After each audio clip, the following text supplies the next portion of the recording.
कराची के लिए बिजली की कीमत में अप्रैल की माहाना एडजस्टमेंट में बिजली ₹4.69 फी यूनिट सस्ती करने की दरख्वास्त पर नेपरा ने फैसला महफूज कर लिया। मुल्क भर में मई की माहाना एडजस्टमेंट कीमत में बिजली 10 पैसे फी यूनिट महंगी करने की दरख्वास्तों पर फैसला हुआ।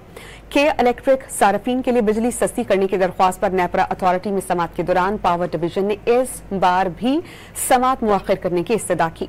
पावर डिवीजन ने कहा कि वफाक के पास महदूद गुंजाइश है, सब्सिडी के मुतहम्मिल नहीं हो सकते। नेपरा ने समाअत मुकम्मल करने के बाद फैसला महफूज कर लिया। नेपरा में कराची के सिवा बाकी मुल्क के लिए मई की माहाना एडजस्टमेंट में बिजली 10 पैसे महंगी करने की दरख्वास्त पर फैसला महफूज किया गया।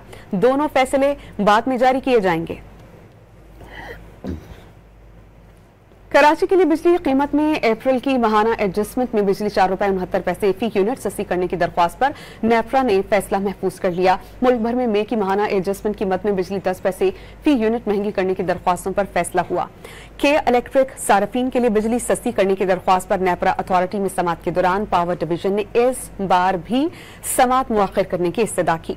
पावर डिवीजन ने कहा कि वफाक के पास महदूद गुंजाइश है, सब्सिडी के मुतहम्मिल नहीं हो सकते। नेपरा ने समाअत मुकम्मल करने के बाद फैसला महफूज कर लिया। नेपरा में कराची के सिवा बाकी मुल्क के लिए मई की माहाना एडजस्टमेंट में बिजली 10 पैसे महंगी करने की दरख्वास्त पर फैसला महफूज किया गया। दोनों फैसले बाद में जारी किए जाएंगे।